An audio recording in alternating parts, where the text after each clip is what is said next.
everybody. Welcome to another sensational session of Strike a Chord Live podcast with my dear brother, Collin Harbour. He's right there in Dallas, Fort Worth, Texas. I'm Marcus Ellis. I'm here in Pensacola, Florida. Collin, why don't you tell him who we are? We are two lifelong friends with a love of baseball, music, motivation, and inspiration mixed with a little bit of nostalgia, culture, transformation, and fun. And we want you to take the journey with us. This is Strike a Chord Live podcast.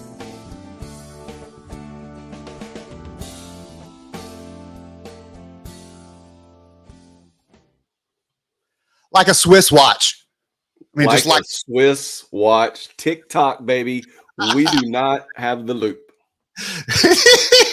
Man, and we're on time. You know, there's a saying, you're either early or you're late. There is no on time. I've tried to implement that in the Harbour family, and my daughters have said, I don't care. We're gonna get that is not, you know, there was a large corporation that I used to work for that was plastered everywhere, and I thought that was funny. So speaking of large corporations or even small corporations, what you and I are talking about is social entrepreneurship, which probably can be a sticky title, if you will. But before we do that, I haven't said good morning, hi, how you doing, Collin? Any of that stuff. So how are you, man? Good morning, Marcus. Yes, we haven't gone just us two in a long time. I mean, we took a few weeks off. We had a guest last week, and you know, we've been working on some stuff. We've been tired. We've been doing this and the other, and now it's just the two of us, man.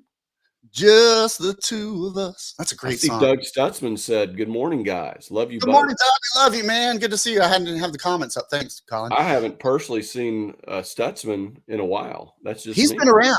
He's doing it, man. He's got a great page on Facebook, and Doug, you'll have to put it in the title because I'll butcher it. But he's got a great new Facebook page where he's doing his NFTs and poetry and all that kind of stuff. Collin, you ought to check it out. So y'all ought to check it out, Doug Stutzman too, and he's practicing social entrepreneurship in his role. So let's define this. What does that mean to you? You know, what is this? What are we talking about, man? Yeah. So we're talking about social entrepreneurship, right? And the impact it can make on society. And this is potentially a slippery slope, right? It is. This is potentially a hot topic, a controversial topic or whatever. You know, when I did my MBA class 20 years ago, we actually, one of the most heated debates we had was about social activism of corporations. So this was 20 years ago, right? Right. I mean, it got heated fast. So 28 people. I was actually one of the youngest people in the class at the time, about 30. Right. You know, ages range from 30 to 50. Intense debate about social activism, and social entrepreneurship is very corporate social activism, I should say. And social entrepreneurship is very similar, right? And it's trying to impact society for a cause you believe in, right? And I know that's very generic, right? I'm trying to keep it non-controversial here, right? Well, you know, we don't need to. Here's the thing. I mean, how many times have I been called a flaming liberal, commie, hippie? You know, I get that all the time. I don't care. I'm a fence rider. I ride in the middle. I'm very socially liberal, and I'm fiscally conservative. So it doesn't matter if it gets into this. You know, here, this is where it comes from for me. This is where I got it. So there's the he passed just a few years ago, but the Vietnamese Zen Buddhist monk Thich Nhat Hanh. I read this quote years ago, and it really struck a chord with me, and I'm going to read it for y'all right now. And it says, this is regarding business, and it says, do not invest your time or money in companies that deprive others of their lives. Man, that's so strong. They operate in a way that exploits people or animals and destroys nature. So, you know, here's the thing. I could have made a lot of money doing other things that probably weren't the best things for people that hurt. You know, I'm just going to call it out. Okay. Let's talk about somebody who made a bunch of money on farmies like Oxycontin, something like that. Did that help people? Well, some people from pain, but it became an epidemic, right? So I don't want to call that out like that, but we want to focus, and we're not going to focus on the negative. We want to focus on the the positive aspects of business and how we can help each other and make money. So I guess the goal, Collin, is to show folks that you don't have to make money in a business that hurts people, right? Right. And again, slippery slope. Yeah. Corporations by nature, many would say, are exploitative, right? Oh yeah. Again, going back to my MBA class, the purpose of the firm is to maximize the profits of the firm, right? Right. That is the Right. reason a business exists. Or is it? And that was the context of this debate was in the class is the purpose of the firm to maximize the profits of the firm? Right. The answer is probably most likely yes.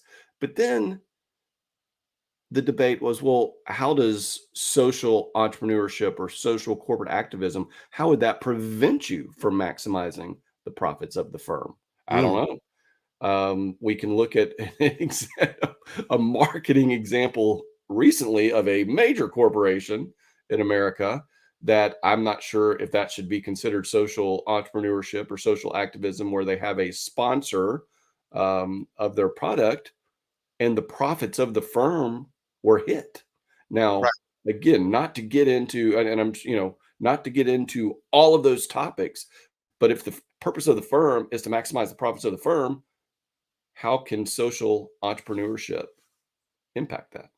Right. Man, it's such a great question. I think we're so, this isn't like our normal topic, but here's the thing. We can use business. Like, we've had Tamara Andrus on before, right? Her business, Fit and Faith, media podcast, also the Founder Con, it's a digital media business that is there to encourage, to help people, to guide them, those types of things. So, or let's say, I was in the music business. I sold music instruments and PA systems to churches, schools, or whatever. I felt good about that because I knew that what I was doing was helping people broadcast their message, regardless of what that was, to other people, right? I just want to be careful because I don't want to call out anything, but I mean, you and I could, let's just say, we could go open a bar right now, but does that help anybody? I don't think so. And this isn't an anti-alcohol, I have a bunch of friends in town that are bar owners and I love them and I'm not shirking that, but I'm saying that's a business that really, to me, that doesn't help people. So let's talk about businesses that help people. Something like Tom's Shoes. Are you familiar with that guy? With Tom's I am Shoes? not. I know you mentioned it during our green room prep, but Right. no. Well, Tom's Shoes has been around for a long time. And not only do they use environmentally conscious materials for the shoes, but when somebody buys a pair of shoes, they send a pair of shoes to an impoverished country where people need them. So think about that. Now, normal people would say, not normal people, normally people would say, now that defeats the purpose because this guy's giving away a pair of shoes for everyone that's bought. How can he possibly sustain that and make money? Well, because more people are flocking to that business because they want to support a business that are helping other people around the world. And so the sales skyrocketed. So that's a great issue, right? That is a great issue, or a great point, I should say, is, well, again, what if your social entrepreneurship, what if your corporate socialism improves the profits of the firm, actually draws client, is actually part of your marketing scheme? And I don't use scheme in a negative way, marketing plan, right? Well, okay. Then I wonder, is it really social? Is it truly social entrepreneurship, social corporate activism at that Right. point? Meaning, if you're doing it just to improve your business by attracting customers, and oh, by the way, yeah, you give some stuff away and help others. Is that really So, what it's all about? I say probably yes, because I can guarantee you in that example, the children who get shoes who wouldn't otherwise have them don't care. right. They Right. have shoes. It's just like I've said before, and this was about a year ago. I know people are upset that some people have a lot of money. Elon Musk, Bill Gates, and all these people, that they're That's rich something to or be upset whatever. about. Go ahead. But they give money away. And if they give money away, do you think the person that benefits from that, the person who gets food on their table, who gets a house, who gets shoes, who gets Right. medical care, do you think they care whether or not these people are rich? No, they care that they're problem was resolved in a Ooh, way they couldn't resolve otherwise. man, that's a great quote. I mean, that's a great point. So how can Um, we, how can you and I go? You're going to say something? well, I was just going to say, social problems being addressed through social entrepreneurship, and I think Come that's on. might be where you're going right now. Yeah. You know, yeah, let's go. What was your question? I don't know. Okay, I think you were going to say, how can we do So something how or can other? we, let's talk about, everybody knows that I help people out in stressful situations in real estate. If somebody has a house that they've inherited or divorced, or unfortunately are in pre-foreclosure or taxes or any of that stuff. I help people out of a problem. So every one of my deals that I've done, I've become good friends with those people. Some of them might even be on here right now. And we continue to have a relationship because what I'm doing is I'm conscious about how I'm helping people. I could have made a lot more money on the deals that I've done if I was unscrupulous, right? Now, old salesman Mark, old hustler Mark, in his 20s and 30s would have taken advantage of that situation. That's a whole nother topic right there. As we age, do we become more gentler, kinder? Probably. Let's talk about that later. But back in the day, I would get every penny out of a sale, right? Like a salesman should, right? But then at some point, we have to start thinking about how that affects somebody else's lives. If I do this, what is the outcome on the other side of this? So I know in your business, you're helping people all over Texas keep their yards nice, their pools nice, all those things with that portion. I mean, you have multiple businesses going on, but your business helps people. It doesn't hurt people. And I don't want to go back down the trail of the businesses that hurt people. That's not what it's about. It's about being conscious about how we make money and where we spend our money to support others. What about measuring social impact? So this is, Ooh, when we look at, people may not know this, but now we're really official. We actually do an outline, and we really don't follow it at all. But hey, I see a point on the outline, that was the great. importance of measuring social impact. So again, when you look at it from a business standpoint, let's say a metric, metric is year over year growth, week over week growth, et cetera, et cetera. The importance of measuring social impact and outcomes. Now, this is interesting. How could you create a metric? How could a small business or an entrepreneur or a solo entrepreneur, how can that individual measure social impact and outcome? It's less important for a solo entrepreneur, right? It's really Right, just what you feel, right. right? How you want to impact Your people, ethics. Right, and in your mind, and maybe you promote it, not you, but other, maybe an individual promotes it in their business. right. But a larger business, how should they measure social impact? And I don't know. Could it That's a tough be, question. I can't answer that. yeah, could it be? I mean, there's corporations that I know in an industry where I have a lot of clients, familiar names like, I don't know, JP Morgan Chase, Right, and, Citi, and all these right. large international banks, right? And I know a lot of people probably don't like them, but they also do a lot of good things, right? There's That's true. they give homes sometimes to veterans who couldn't otherwise buy home, free and clear, Right, right? I've right. seen it. I've seen some of my clients now. Some people may say, well, they're just doing that for marketing. They're just doing that for this. But again, A lot. who cares? Do you Yeah, think the child that is going to sleep in that house that night because whoever gave them the house cares if they're doing right, it for marketing or not? No, they care. They have a roof and security over their head, right? A roof right. over their head and security. Well, I love that, man. And here's the thing. Let's say, I think a lot of people don't realize how, let's say those big businesses you were talking about don't realize how much those people give, right? How much those corporations, rather not people, give to others. And we've talked about giving and receiving, many times before personally. But I think it works really great in business. I know it works really great in business because I've been doing it with the people that I've hung out with. I mean, when I close a deal, I tithe more than 10%. It comes back to me. I know that money is helping people. And then also alms, walking down the street, just handing people money. I'm not rich. I'm not close to being rich. However, I'm giving from the goodness of my heart because those people on the street don't have what I have.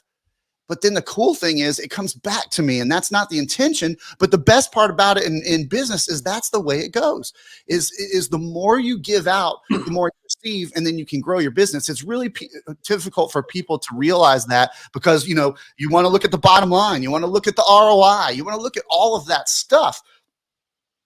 But if you going to say something? No, go ahead. I thought you were going to say something. I lost my train of thought. But if you give out, like if you give, it's going to come back to you, whether that's, you know, walking the streets or in big business. So that's why I think you and I love to donate to charities and help people out and all that in our businesses. Yeah, absolutely. And it's funny, you may see me smiling a lot. I'm not laughing at you. You know, I have my other podcast, and my business partner told me, he sends me pictures of it, and he's like, dude, you look like you're disinterested. You're not smiling. You're not doing this. So I'm trying to work on my on-camera persona a little bit. I thought you were just reading awesome comments and smiling. No, I am just trying to please my business partner, Justin. And so you can go watch this podcast and you can see me smiling, brother. Anyway. Yes. All right, let's break into the action. Bruce Pulver, who we were talking about before, we talk about Bruce all the time and on the show. He says, good morning. Sincere service is evident. So is the opposite. Yeah, the opposite is, so think about a business who cares about, back to the original topic. Think about a business who cares about nothing other than maximizing the profits of the firm. Purpose of the firm is to maximize the profits of the firm, whether you're an individual or whether you're Amazon, right? Right. Now, what if that's all they care about? Right? It sounds like a recipe for disaster to me, but I don't think that's happened if you talk about all the oil and gas companies, but go ahead.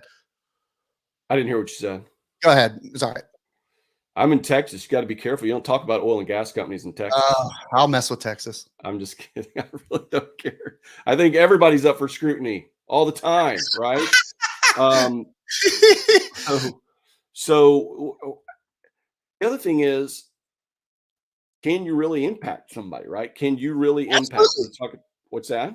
Yeah, of course. I mean, one person can. Let's go back to Bruce, right? He wrote a book, you know, that helps people. You know, he's on stages talking to people, you know, inspiring people.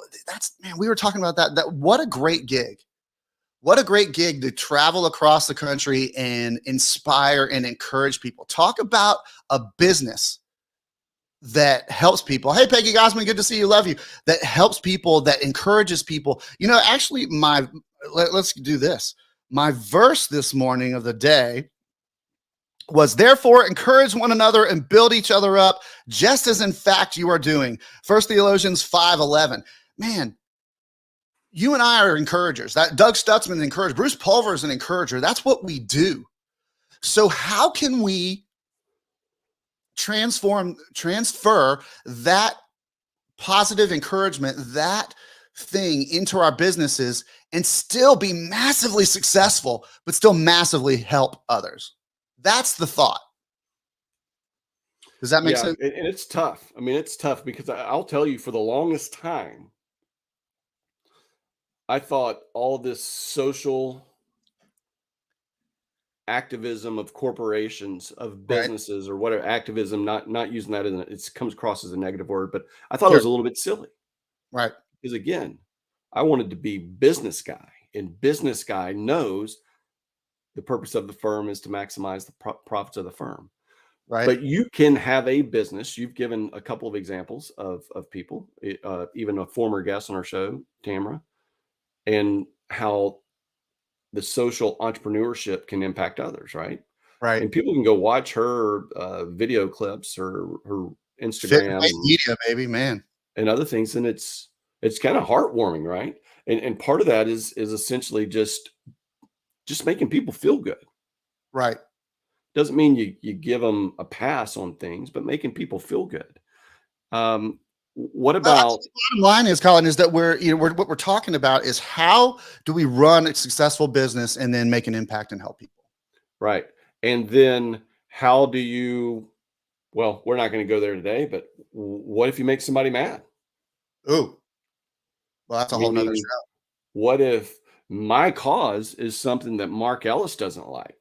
And well, Ellis I mean, like, why are you doing that? I mean, that's, and I'm not saying that you would do that, but you get my example, right? Well, I'm going to go back to the Ricky Nelson song, "The Garden Party." He's like, you can't please everyone, so you have to please yourself, right? I mean, and that's not what we're talking about here. But you're gonna upset the apple cart with somebody regardless, of what you're doing. I mean, people aren't going to like what you and I are doing right now. They're not going to like this topic. So what, right? We make the effort to make a change, to make an impact on people. There is going to be some collateral damage of some sort, probably more personal to us, being attacked. I mean, I get attacked all the time. I don't care. I mean, I'm a lead singer. I'm very sensitive. I don't like when people say bad things about me. Hey, did you see Doug Stutzman's quote from Carl Icahn? In life and business, there are two cardinal sins. The first is to act without thought. The second is to not act at all. Oh, that's good. So what we're talking about is just act, right? If you're a solo entrepreneur, if you're a business owner, if you're within a company and you have a couple of different charities that your company sponsors, just act, just take a step, just start, which we've talked about before, right? That applies to social entrepreneurship. I love one of these points on here. What about if the big G, if the big government has policies and regulations that impact your support of social entrepreneurship? I mean, that's a whole nother. Yeah. I'm not saying everybody go get your pitchforks, hit the streets. I'm just asking the question. That's a great question. Well, when you were saying, when you were speaking just a little bit ago, it struck a chord with me that, let's say we're in a big corporation, right? What can we do to positively socially impact people if you're, a cog in a wheel? What you can do is go pitch to your superiors, to your executives, programs that you come up with, how to give back within your community. Businesses that I worked for in the past, we would set things up on Saturdays and go help people or feed people or something like that. The thought of I'm too small in a big business to make an impact or a change is untrue. You can go to your now. Okay, so you get turned down. Go get 100 no's. Make your goal to be 100 no's. For them to turn you down 100 times, you'll never get there. They will agree at some point or fire you. Yeah, they'll probably fire you on like 55. So I'll tell you, look, quit asking these questions. All right, we've told you twice. Now we're going to have to sit down with HR. If you ask the question again, you're gone. That brings up a quick story, and I can't remember the guy's name that pushed Coca-Cola out there back in the day. But the guy that found Coca-Cola, he didn't invent it, he found it. He was working in a grocery store, and he always had these ideas, and he kept telling his boss over and over, and his boss said, I'm tired of your ideas. If you tell me one more idea, you're fired. And so this guy came around with a kettle and this recipe and a big stirring thing. And whatever the guy's name was that founded Coke, I can't remember, put it in the chat. He went to that guy knowing that the guy was going to fire him. He wanted him to fire him because he knew this was such a great business opportunity that he went to the grocer. The grocer said, I told you if you came to me with another idea, I'll fire you. And he bought that kettle and that recipe, and Coca-Cola exists today. So don't be afraid. Go. Hey, here's another social entrepreneurship. I think it's a little bit more on the corporate side. Is Chick-fil-A is closed on Sundays. There you go. Now, I don't like it. I want my Chick-fil-A on Sunday, but I understand. Well, you're supposed to rest on Sunday. I can't tell you how many times my youngest daughter has said, man, I want some Chick-fil-A today. Oh, it's Sunday. She'll get mad. Oh, it's Sunday.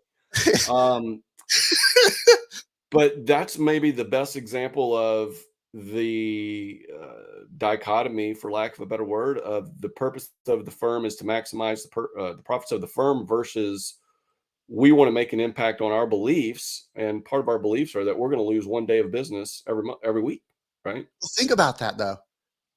Think about it. That's a lot of money. A lot of money. And if you're a franchisee, you have to agree with that, right? You have to come into that model. You have to agree. You don't have to agree with the reason for it, maybe, but you have to agree that you're not going to be open on Sunday, that you're going to lose revenue 1/7 of your revenue, right? And it's a weekend, by the way. It's a Right. weekend. A Ooh. lot of people would be there. There's a lot of stuff going on, but you're closed. Well, I mean, we're commanded to rest on Sunday, and I didn't do that for decades. And recently I started doing that. It's been such a blessing. I don't work on Sundays. I just don't do it. And we used to. So, but that's what a great example of, a company. And now there's plenty of people out there that are going to say, oh, Chick-fil-A does this. That's not what we're talking about. We're just giving these positive examples where they give their people, their family, their members a day off on the weekend. Like, you're guaranteed a weekend day off if you work for Chick-fil-A. So you're also almost guaranteed to learn how to be nice to customers. My pleasure. They're good. Now it's not 100%. I've seen a couple of wayward people. Have you? They're usually pretty nice, whether they are saying it begrudgingly or not. They're usually pretty nice. Wow. Well, there are a lot of folks that are saying good morning, friends, and good morning, and they're say Facebook user, and we can't see who you are. We love you to life, but if you would, you need to allow StreamYard to tell us who you are. But yeah, man, there are just so many. We have 5 minutes left, but there are so many examples of how we as entrepreneurs can be unselfish. That's really the thing. What's the key takeaway is to not be selfish, to not hoard your money. You can't take it with you anyways, and it's instructed to you to spend it freely. But the point is to make a positive impact on people. Now, we haven't even addressed how the companies treat the people that work for them. That's another version of social entrepreneurship, is working for a company that respects you, treats you well, and appreciates you. No doubt about it. No doubt about it. And there are companies that are known for treating employees well. A lot of them don't come to mind right now, but I know there are. And so don't ask me which ones, Mark. Do not ask me, because I'm just going to stare at you angrily. All right. But there's also companies that are known for the opposite. There's also conditions that people work in that are less than desirable, for lack of a better word, that are horrible, or particularly throughout history. But even now there are, right? Right. Well, that's a great point. So here's the takeaways. Take the focus off yourself on focus your business on helping others. I promise you it'll thrive. It took me decades, Collin, to learn that. I wanted to be the guy, well, I've got to be fiscally responsible. I've got to be conservative. This, I can't do that. Man, when I started spending money on marketing, all of a sudden things started changing, right? But if I didn't spend that money and I was afraid to lose it, guess what happens? I lost it. So if we're thinking about how we can help people and, use our funds to move the human race ahead a step or a half a step, right? Those are the takeaways that I think you and I are trying to convey this morning, is to be conscious about how you run your business and how it affects other people, right? No doubt. And then it just applies over into your personal life, right? Or your individual life of, well, the same thing Mark just said. How are you impacting others, right? How are you acting towards others? Now, we didn't even get into, well, we did a little bit, that sometimes one company's social activism or social entrepreneurship or corporate social responsibility is way different than other people's, right?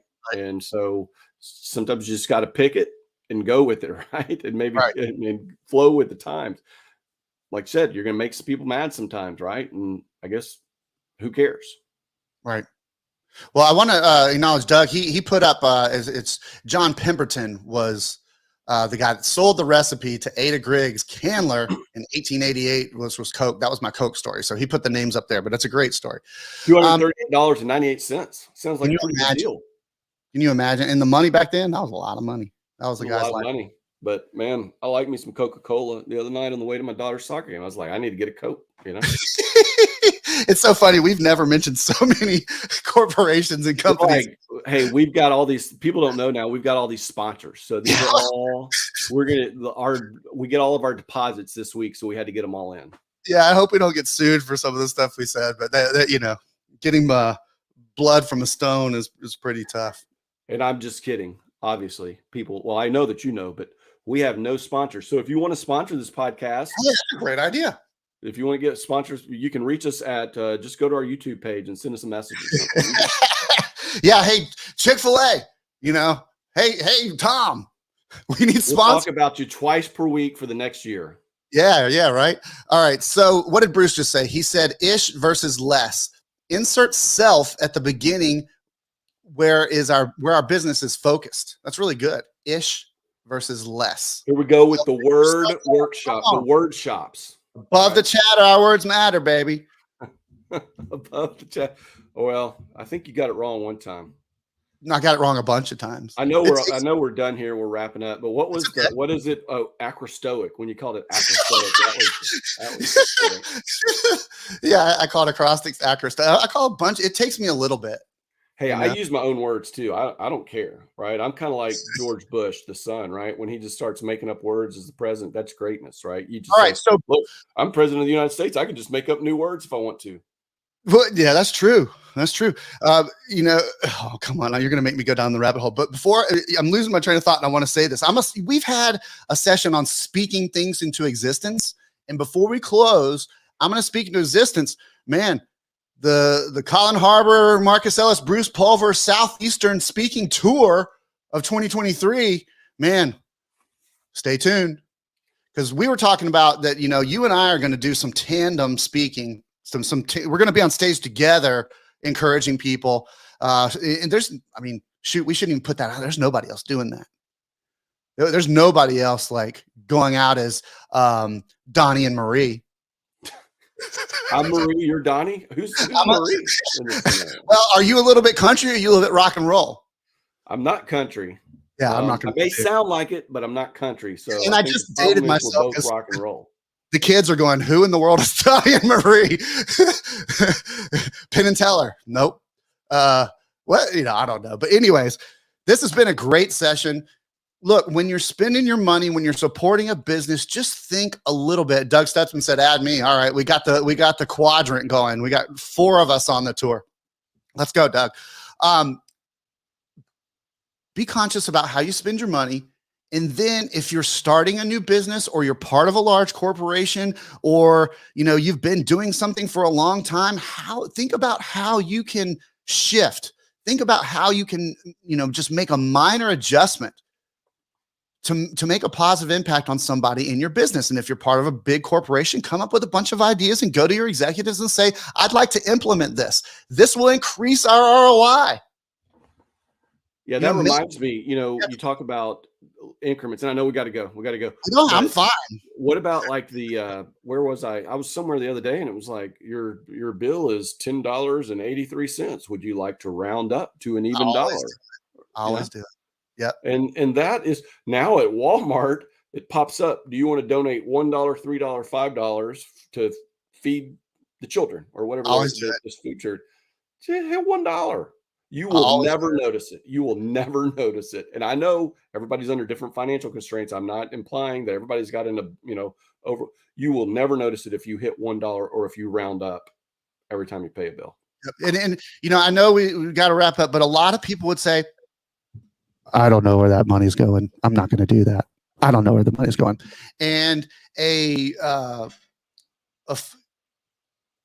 wasn't my karate teacher because I never took karate, but I had a friend who had a karate teacher, and we were talking about giving money to the homeless and what they would do with it. And the guy said, that's not your business. If you're giving to somebody, give from the heart and don't worry about where it's going from. So when you're at those kiosks like CVS and Walmart, golly, we're just naming a bunch of businesses today. But when you round up or when you donate that dollar, man, once you do it from the goodness of your heart and don't worry about where it's going. I think that's where we get stuck a lot of times, Collin. Yeah, don't worry about it. Just take action. Just take the step. Just be selfless rather than selfish. And yeah, just go. Just go. Dude, that's awesome. And as a business owner, just do it, right? Just do it. Yep. All right, man. Well, this has been great. This went better than I thought. It's a hard topic, I know, and I'm just trying to smile. I am just trying to have a positive expression. Well, what's funny is like I'll think I'm smiling and I look at myself and I'm like, it doesn't look like I'm smiling. on there. The problem is, like, if you're reading an outline or you're reading notes or you're reading a quote and all this, you get distracted. Anyway, we got to go. I know we got to go. We love you guys. We'll see you later.